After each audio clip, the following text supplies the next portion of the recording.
네, 안녕하세요. 저 시뮬레이션의 김용준이라고 합니다. 반갑습니다.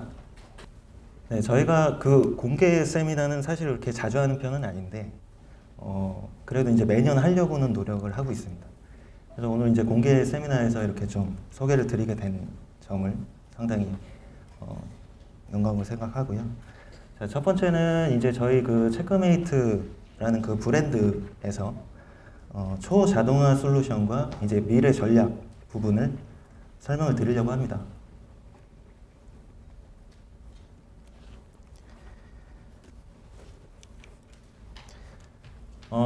저희 이제 시뮬레이션사는 이제 제조사로서 몇 년 전까지만 해도 하이퍼 오토메이션 하는 용어들이 나오기 시작했어요. 이 하이퍼 오토메이션은 초자동화라는 건데, 이 오토메이션 시장에서 이 초자동화는 상당히 큰 파장을 일으켜왔고, 지금 몇 년이 되지 않은 시점에 많은 발전을 이루고 있는 이제 그런 분야이기도 합니다. 그러다 보니까 저희는 이제 어떻게 노력을 해왔고, 지금까지 어떤 솔루션이나 서비스를 제공을 해왔는지 잠깐 히스토리를 보여드리려고 하는데요. 저희 시뮬레이션사는 실제로 15년도에 설립을 했습니다. 그래서 15년도에 스타트업을 해서 R&D 위주의 이제 솔루션, 자사 솔루션을 보유하는 그런 제조사로서 시작을 했고요. 16년도 다음 해에 자동화 솔루션을 출시를 하게 됩니다. 이 자동화 솔루션은 PC 기반의 기능 테스트 자동화 솔루션, 이제 이때부터 그 체크메이트 브랜드가 시작을 하게 되고, 이 체크메이트 데스크탑이라는 솔루션이 출시를 했는데, 사실은 정식 출시를 하기도 전에 프로토타입에서 많이 도입을 해서 사용을 하셨었어요. 그 중에 이제 많은 장점으로 보셨던 부분이 뭐 이미지 매칭이라든지 뭐 이런 기술들이 상당히 성능이 빠르고 체크하기가 좋다고 해서 피드백을 좋게 받았었고요. 네, 바로 이제 그 다음에 이 품질 기반의 솔루션들이 이제 출시를 하게 됩니다. 첫 번째는 이제 모바일 앱 테스트, 그러니까 모바일 기기의 그 앱을 테스트하는 모바일 테스트 자동화고요. 그다음 이제 두 번째는 성능 부하 테스트 솔루션을 출시를 하게 됩니다. 이제 러닝메이트라는 제품을 출시하게 되고, 그다음에 이제 BSM이라고 해서 비즈니스 서비스 매니지먼트라고 하죠. 이제 사용자 체감 모니터링, 이런 품질에 관련된 솔루션들을 이제 차례대로 출시를 하게 됩니다. 지금까지의 흐름만 보셔도 아시겠지만 사실 이제 자동화에 대한 기술이나 연구 개발을 끊임없이 했다는 걸 볼 수가 있는데, 그 다음 이제 18년도에 RPA를 출시를 하게 됩니다. 이 체크메이트 RPA, RDA 같은 경우는 18년도에만 하더라도 그 초기에 나오는 그 1세대 제품이 아니었었거든요. 그러니까 뒤에 이제 어떻게 보면 그때는 후발이라고 다들 얘기를 했었는데, 뭐 지금은 거의 이제 초기에 나온 제품으로 다들 생각을 하시죠. 이제 업무 자동화 솔루션이 이제 RPA나 RDA를 출시를 하게 되고요. 그 다음에는 이제 프로세스 마이닝, 타스크 마이닝, 마이닝 부분. 그 다음은 그 차례로 AI OCR 제품을 출시하게 됩니다. 그 다음에 이제 올해부터 저희가 이제 진행을 하고 있는 부분이 그 AI에서 요즘 상당히 이슈가 되고 있긴 한데, 그 AI 에이전트 부분, 그 다음에 이제 타스크 스토어 같은 그런 서비스를 지금 연구 개발해서 진행을 하고 있는 부분입니다. 이러다 보니 되게 감사하게도 이제 국내외 고객사 400군데 넘게 이제 서비스나 솔루션을 제공하게 되고, 여기서 사실은 큰 이제 의미를 부여할 수 있는 것은 이제 그 윈백 사례가 사실 국내에선 최다라는 겁니다. 윈백이라고 하면 이제 다른 경쟁사를 쓰다가 이제 저희 걸로 다 교체를 하는 부분이죠. 그 부분은 상당히 이제 저희가 많이 보유를 하고 있는.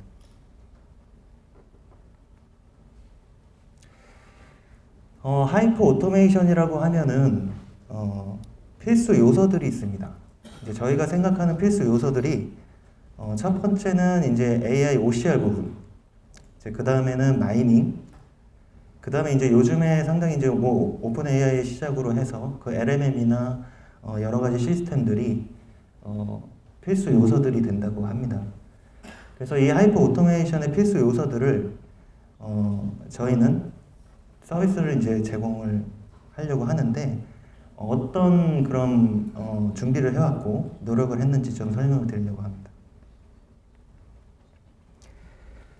네, 첫 번째는 이제 RPA, RDA에 대해서 어떤 지금 연구 개발을 해왔고 서비스와 솔루션을 제공했는지. 첫 번째는 IT 비전공자도 자동화 스크립트를 만들 수 있는 이제 현업 주도 작성이라는 체크메이트 캡처 모듈을 제공을 하게 되는데요. 사실 이제 하이퍼 오토메이션하고 어떤 관계가 있냐고 조금 의문점을 가지실 수 있어요. 근데 이제 이 부분은 하이퍼 오토메이션을 갔을 때 대량의 데이터나 그런 데이터 소스라든지 특정 도메인에 있는 데이터 이런 것들을 계속 최신 데이터로 수집을 하거나 학습을 해야 되는 부분이 있기 때문에 업무나 데이터들을 계속 확산을 해야 되는 부분이 있습니다. 그런데 이렇게 확산을 하게 될 때 빨리빨리 좀 더 업무 자동화를 쉽게 적용할 수 있도록 이런 캡처를 제공을 하고 있었고요.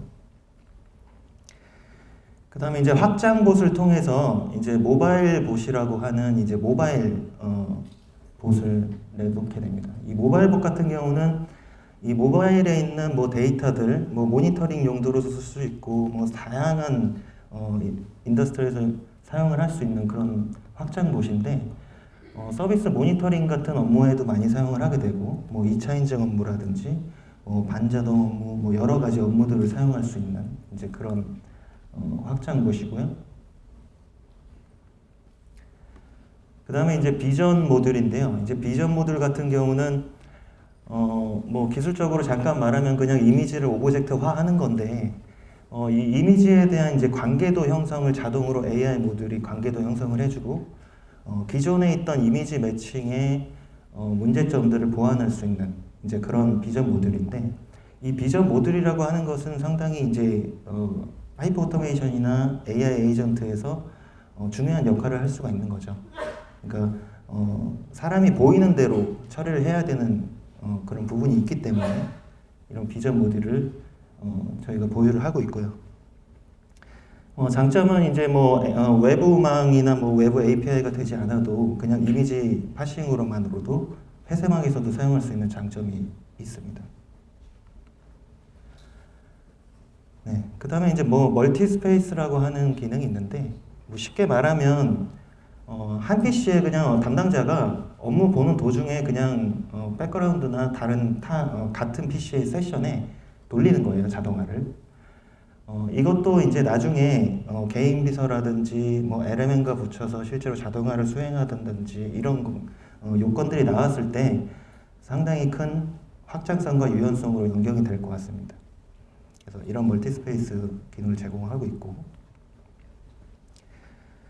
그 다음에는 이제 솔루션에서 이제 그 자동화 스크립트를 이제 다 만들어 놨거나 아니면 지금 자동화를 수행을 하고 있을 때 이제 태그 기반으로 쉽게 말하면 변수 같은 값이 많이 바뀌는 그런 변수들에 대한 그 타스크 플러그를 제공을 해서 뭐 LMM에서 실제로 코드 프롬프트라든지 뭐 다른 콜을 할 때라도 그런 덩어리의 자동화 스크립트를 수행을 할 수 있는 이제 그런 커넥트를 만들어 놓는 거죠.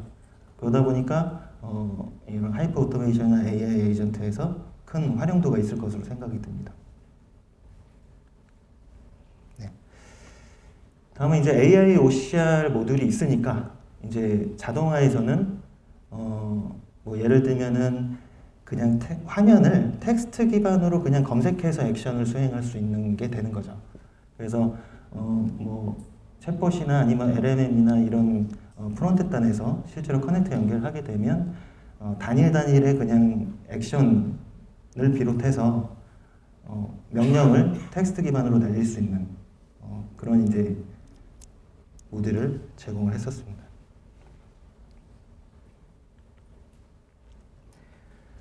예, 그러면 이제 AI OCR하고 이제 마이닝 부분을 잠깐 설명드리겠습니다.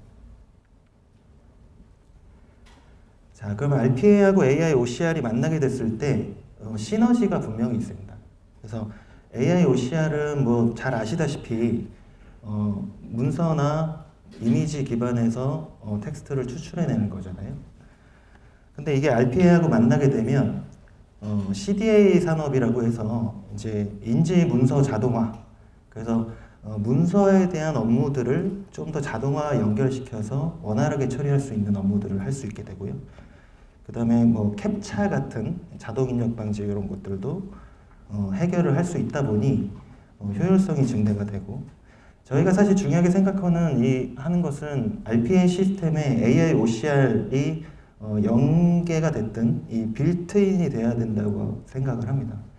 그러다 보니 나중에 명령을 자연어 기반으로 날릴 때도 AI OCR은 큰 역할을 할 수 있을 거라고 생각이 들고, 그 다음에 RPA 단독으로 이제 어려웠던 업무들을 하나하나씩 처리를 할 수 있게 되죠. 사실 저희의 이제 장점을 간단하게만 설명드리면, AI OCR은 이제 타 제품들하고는 이제 차이점은 100% 내재화가 가능하다는 겁니다. 그러니까 학습 실제로 모듈이나 학습에 대한 그런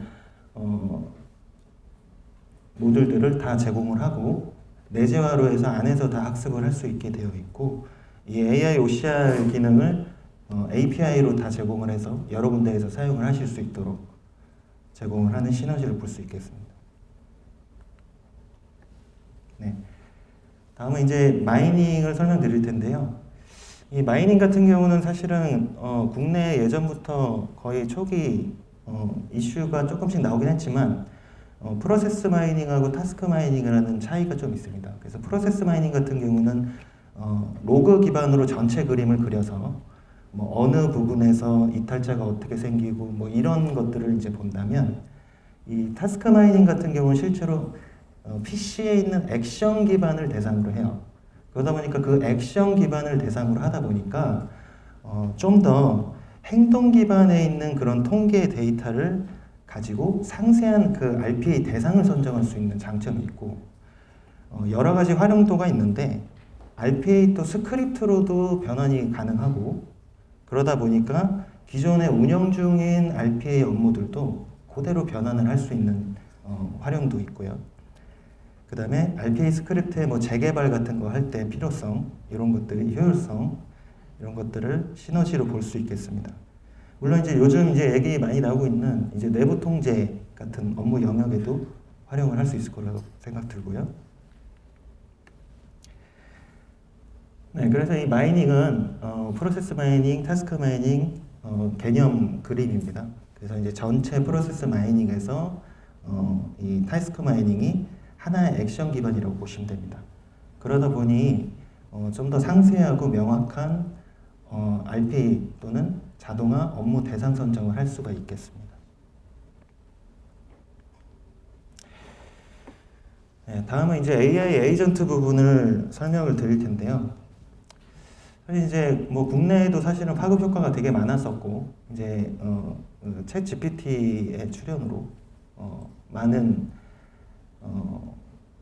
뭐라 그래야 될까? 해결이나 이런 것들을 많이 할 수 있을 거라고 기대는 했지만 사실 현실적으로 적용하기가 어려웠던 것이 사실입니다.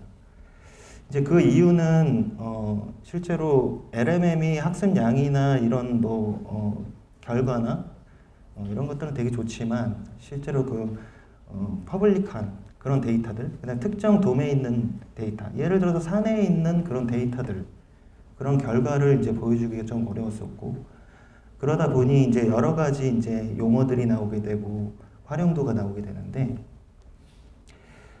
그동안 이제 저희는 이제 재작년에 사실은 대화형 인지 자동화라고 해서 이제 세미나를 한번 했었죠. 그래서 이제 뭐 채팅 기반으로 해가지고 뭐 바탕화면에서 무슨 엑셀 열어줘 하면은 바로 스크립트 없이 동작을 하고, 그다음 스크립트로 자동으로 저장을 할 수 있게 되고 이런 것들을 했었는데, 뭐 LMM이나 뭐 여러 가지 용어들이 나오게 됩니다. 제가 뭐 잘 아시겠지만 이 LMM과 뭐 SLM, 그다음에 뭐 레그 이런 이제 용어들이 나오게 되는데 이제 어떻게 정의를 할 수 있냐면 이 LMM 같은 경우는 사실은 수억 수천여 개의 파라미터로 학습이 된 거기 때문에 답변이나 이런 LMM은 되게 잘해줘요. 뭐 예를 들면은 뭐 텍스트 생성이라든지 요약이라든지 뭐 번역 뭐 이런 것들 되게 잘해줘요. 근데 여기서 이제 문제점이 뭐냐면은 학습이나 그 추론의 그 높은 자원을 요구를 하는 거죠. 쉽게 말하면 GPU가 많이 들어가는 거예요. 그러다 보니까 내부에서 실제로 내부 구축을 하더라도 그런 학습량이라든지 자원 이런 것들이 상당히 문제가 되게 되죠. 그리고 또 하나의 문제는 뭐냐면 이제 최신 정보, 그다음 특정 그 지식 업데이트나 이런 것들이 좀 힘들다고 해서 뭐 예를 들면 뭐 파인튜닝이나 뭐 이런 것들로 해서 계속 특정되면 데이터들을 학습하고 반영을 해왔지만 그게 사실 쉽지 않은 게 사실입니다. 그러니까 예를 들면은 뭐 챗 GPT에다가 뭐 예를 들면 뭐 지금 오늘 날씨가 어때?라고 하면 답을 못 해주는 것처럼 이제 이런 데이터들을 확인하기 되게 어려운 거죠. 그다음에 이제 특정에 있는 데이터들을 같이 검색을 할 수가 없고요. 그래서 이런 문제점들이 있어서 이 레그라는 게 또 이제 나오게 되는데 검색 증강 생성이라고 하는 건데요. 이 레그라는 시스템은 예를 들면 바로 이제 특정 뭐 프롬프트 기반으로 검색을 해가지고 LMM과 같이 연계해서 사용을 했을 때 그 효율을 볼 수가 있습니다. 이 레그 같은 경우는 정보 그 검색 시스템과 언어 모델을 결합이라고 할 수 있겠는데 질문에 대해서 이제 검색 데이터를 검색하고 그 정보를 바탕으로 답변을 해주고요. 최신 정보나 뭐 특정 지식이나 뭐 이런 데이터들을 답변을 할 수 있는 장점이 있죠. 그래서 이제 보통 이제 LMM하고 같이 연계를 해서 많이 이제 생각을 많이 하실 겁니다. 근데 이제 여기에 이제 문제점은 이제 검색이나 생성 단계에 이제 그 구조나 이런 것들이 복잡할 수 있는 거죠. 그러니까 레그나 LMM 이런 것들에 대한 구조가 복잡할 수 있고 그 검색에 대한 또 인프라가 필요합니다.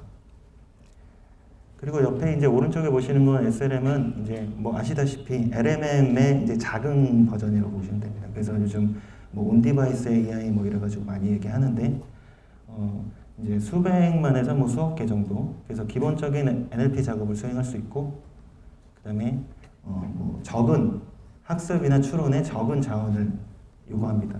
그렇기 때문에 뭐 예를 들면은 뭐 GPU나 이런 것들 없이 CPU로 실제로 수행을 할 수도 있다든지, 그다음 법령적인 언어 이해나 생성 능력이 아무래도 학습량이 떨어지니까 조금 줄어들 수는 있겠죠.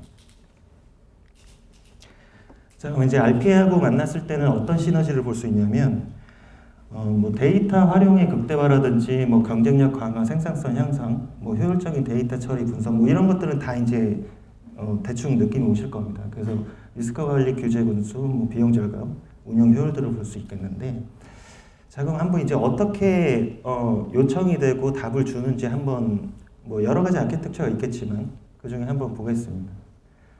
이제 사용자가 실제로 레그 시스템과 질문을 합니다.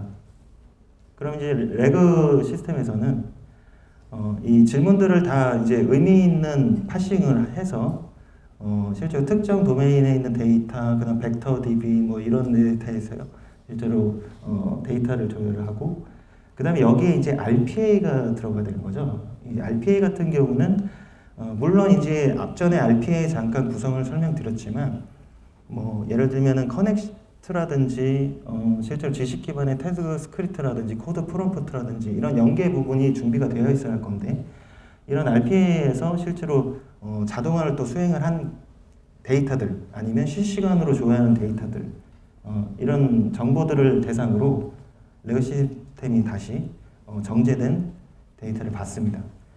그러면 이 질문과 이 아이템을 같이 LMM에 실제로 질문을 날려요. 그래서 LMM을 결과를 받는데 여기서 또 마지막에 자동화의 액션을 수행할 수 있는 부분이 RPA가 할 수 있는 거죠. 그래서 이 RPA로 실제로 수행을 하게 되고 이 RPA는 다시 결과를 이제 사용자에게 제공하는 뭐 이런 아키텍처라고 보시면 되는데, 사실 사용자는 이 사용을 할 때 그냥 뭐 예를 들면 뭐 채팅으로 그냥 하는 그냥 행위만 보일 뿐이지, 실제로 보이는 거는 이렇게 복잡하지만 실제로 보이는 건 사실 그렇게 많지 않을 수 있어요. 근데 이제 뒤에 백단에 있는 그런 기술들은 다 이런 아키텍처도 있고, 물론 이제 레그나 뭐 LMM이나 이런 순서가 조금 다를 수는 있겠지만 이런 아키텍처를 가지고 있습니다. 자, 그럼 이제 AI 에이전트를 이제 도입을 하거나 구성을 하려고 할 때 고려 사항들이 뭐가 있을까라고 생각을 하면 뭐 상당히 많을 수 있겠지만 뭐 그 중에 이제 몇 가지만 제가 한번 설명드려 보겠습니다. 첫 번째는 이제 아키텍처 설계나 데이터 관리가 중요하겠죠. 그래서 이제 LMM이나 레그 그 RPA 간에 그 흐름의 통신 방식을 정의를 해야 될 겁니다. 예를 들면 어떤 뭐 콜로 해서 갈 건지, 어떤 API로 갈 건지, 아니면 실제로 프롬프트의 어떤 학습, 벡터 DB는 어떤 데이터로 해가지고 넣을 건지, 뭐 이런 것들에 대한 정의가 필요할 거고, 그다음 또 레그 부분의 또 성능을 높이기 위해서 신뢰할 수 있는 데이터의 그 최신 데이터들을 계속 선택해서 업데이트를 하고 실제로 반영을 해야 되는 부분. 그다음 또 RPA 처리 데이터가 이제 정확하고 아주 안정성 있는 신뢰할 수 있는 데이터냐도 검증을 해야 될 거고요. 그다음에 데이터 보호 규정 준수 및 암호화 접근 제어 이런 것도 뭐 당연히 있을 거고. 네, 그 다음에는 이제 성능 최적화나 이제 정확성. 예, 성능 최적화 같은 경우는 아무래도 이제 속도가 또 있을 거잖아요. 그러니까 뭐 예를 들면 실제로 뭐 추론에 있는 그런 속도, 반응 속도라든지 또 RPA나 레그에서 실제로 하는 속도라든지 이런 것들을 해야 되는 거죠. 뭐 이런 것들이 잘 안 되지, 성능 최적화가 되지 않으면 예를 들어서 뭐 질문을 날렸을 때 뭐 30초, 1초 있다가 답해주고 이러면 사실 의미가 없잖아요. 이제 그러다 보니까 그런 속도를 최적화해야 되고, 뭐 분명히 에러가 날 수도 있죠. 에러가 났을 때, 또는 LMM에서 실제로 뭐 거짓 데이터나 그 환각 답변을 해줬을 때, 이랬을 때 실제로 그 에러 핸들링에 대한 정의를 해야 될 거고, 그다음에 이 LMM이 생성한 데이터의 또 정확성 검증, 신뢰성 이런 것들에 대한 메커니즘 마련해야 될 거고, 그 다음은 이제 유용성이나 확장성입니다. 데이터는 계속 증가할 거잖아요. 이제 데이터들은 계속 증가할 거고, 특정 데이터나 지식 데이터는 계속 업데이트가 될 건데, 거기서 이제 사용할 수 있는 처리량의 설계, 그다음 새로운 데이터 소스 및 계속 추가할 수 있는 그런 통합 시스템을 확인해야 될 겁니다. 마지막으로는 이제 모니터링이나 이 시스템에도 마찬가지로 모니터링이나 테스트가 상당히 중요할 텐데, 각 모듈 기능과 전체 시스템의 테스트 자동화나 뭐 이런 것들을 사용을 해서 신뢰성을 높이고, 시스템의 상태나 뭐 성능 데이터를 실시간으로 모니터링을 해서 신속 대응책을 구축하는 거죠. 이런 고려 사항들은 1차적으로 고려를 하시는 게 좋을 것 같습니다.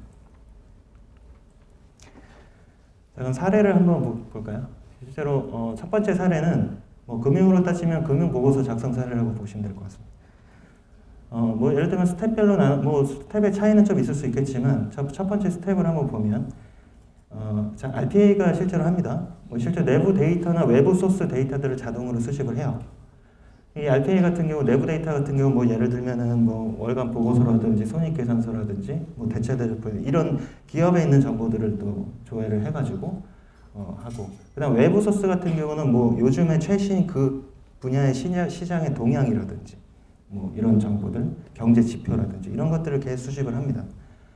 그 다음에 이제 레그에서는 실제로 RPA가 수집한 데이터를 바탕으로 추가 정보를 또 보강을 합니다. 이 추가 정보라고 하는 것은 뭐 지금 현 시각에 있는 뭐 예를 들면 최신 뉴스라든지 분석 보고서라든지 경쟁사 또 동향이라든지 이런 것들을 이제 데이터를 삼고요. 그 다음 이제 LMM에서는 RPA와 레그에서 제공한 데이터들을 분석하고 보고서를 생성하는 부분. 데이터 분석 같은 경우는 뭐 실적을 요약해 준다든지 시장 분석, 그 다음에 향후 전망들 이런 것들로 해서 종합 보고서를 생성해 주는 부분을 LMM이 담당을 하고, 그 다음에 이제 또 마지막으로 이제 자동화 많이 뭐 지금 아시는 그런 자동화처럼 예를 들어서 보고서를 배포한다든지 뭐 예를 들면 이메일이나 뭐 SMS를 발송을 한다든지 이런 자동화 부분입니다. 이런 사례로 실제로 AI 에이전트를 적용할 수 있겠고요. 다음은 이제 채용 프로세스인데, 채용은 사실은 기업에서 채용 프로세스는 다 있긴 합니다.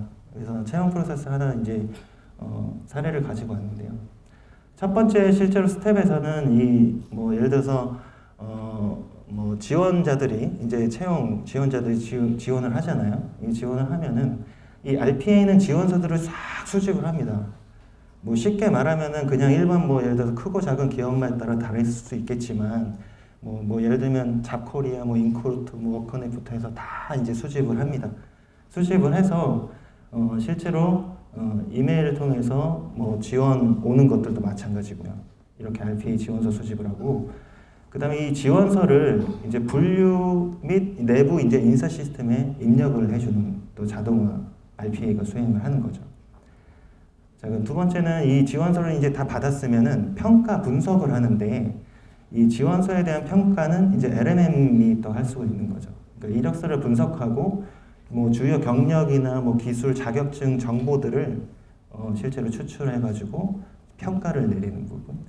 그다음에 정보 검증 및 또 보강을 이제 레그에서 하는 부분인데 지원자가 실제로 작성한 뭐 경력의 내용, 뭐 프로젝트, 직무 경험 이런 것들을 실제로 외부 검색 검증을 통해서 뭐 RPA 수집 데이터가 포함될 수 있고요. 이런 평가 분석을 하고 정보 검증 보강을 합니다. 그다음에 이제 LMM은 또 다시 이제 지원자의 데이터를 바탕으로 점수를 매기게 되고요. 네, 세 번째는 이제 인터뷰 이제 준비를 하는 거죠. 점수를 다 매겼으니까 실제로 대상 면접을 보고 싶은 사람들을 대상 선정을 하는 거예요. 그래서 이제 인터뷰 대상 선정 및 일정 조율을 이제 또 RPA 부분이 할 수가 있는데 이제 상위 순위 지원자들에게 인터뷰 대상으로 선정이 되었다. 그다음 면접 일정을 조율하는 그런 콜을 다 날리게 됩니다. 그래서 뭐 이메일을 발송을 한다든지 아니면 SMS를 발송한다든지 이런 부분에 조율을 하게 되고 그다음 이제 면접 준비 자료는 또 이제 LMM이 또 자료를 작성을 해줘요. 그래서 이제 면접 질문 리스트라든지 평가 기준 뭐 이런 것들을 LMM이 쭉 만들어주게 되고 이 레그에서는 최신 업계 동향이라든지 기술 정보 또 면접 질문에 반영할 수 있는 정보들 사내라든지 또는 이제 다른 외부에 있는 데이터라든지 이런 거로 해서 인터뷰 준비 실행을 하게 되고 그렇게 해서 면접을 하게 되면 실제로 면접 후에 최종 결정은 RPA가 또 수집 피드백을 줄 수 있는 부분 LMM에서는 이제 평가 점수를 종합해가지고 최종 평가 보고서를 이제 사내에서 보고를 하게 됩니다. 그래서 이제 레그에서는 이제 최종 후보자 배경 정보를 추가 검토 및 외부 검토하게 되고 RPA가 나중에 최종 통보를 하게 되는 뭐 이런 사례로 제가 소개를 해봤습니다. 네. 지금 자동화 시장이 상당히 급격하게 빠르게 변하고 있고 요즘에는 이제 AI 에이전트라는 분야가 상당히 이슈로 나오고 있는데 솔직히 말씀드리면 또 내년엔 또 어떻게 바뀔지 몰라요, 그죠? 이제 그러다 보니까 지금까지 자동화나 이런 초자동화를 위해서 어떻게 노력을 해왔는지 이런 것들에 대한 것을 보여드렸고 내년부터는 이 AI 에이전트에 대한 이제 프레임 셋으로 인사를 드릴 수 있었으면 좋겠습니다. 오늘 이렇게 들어주셔서 감사합니다. 네, 감사합니다.